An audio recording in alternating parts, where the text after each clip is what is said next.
জনৈকা মহিলা ভক্তকে শান্তির একটি নিশ্চিত পথ দেখিয়ে স্বামী সুবোধানন্দ এক পত্রে বলেছেন, যখন কোনো কাজকর্ম না থাকিবে সেই সময় নিকটবর্তী মেয়েদের লইয়া ঠাকুরের ও মাতা ঠাকুরানীর কথাবার্তা কহিবে, তাহাতে বুঝিতে পারিবে মনে এক শান্তির উদয় হইবে। যে বলিবে, যে শুনিবে, সকলেরই উপকার। আরেকটি পত্রে দেখি তিনি বলছেন, শ্রী শ্রী ঠাকুরকে ও শ্রী মাকে খুব চিন্তা করিবে। স্বামী নারায়ণানন্দ অর্থাৎ ইন্দ্র মহারাজ বলেছেন, স্বামী সুবোধানন্দ বলতেন, ঠাকুর আর মা ঠাকুরন যেন টাকার এপিঠ আর ওপিঠ।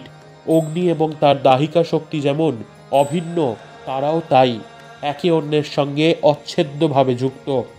তারা পরস্পরের পরিপূরক। মা হলেন মহামায়া আদ্যাশক্তি। ভগবান তাই নরদেহে অবতীর্ণ হলে তিনিও তার সঙ্গে সঙ্গে আসেন, নতুবা অবতার লীলা পূর্ণ হয় না।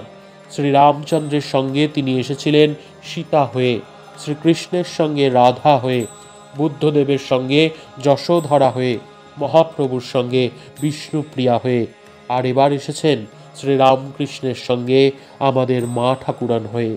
ঠাকুর ও শ্রী মায়ের কথা শ্রবণ মনন এবং তাদের ধ্যান চিন্তা ভক্তদের আধ্যাত্মিক কল্যাণের জন্য এই হলো স্বামী সুবোধানন্দজির নির্দেশিত পথ।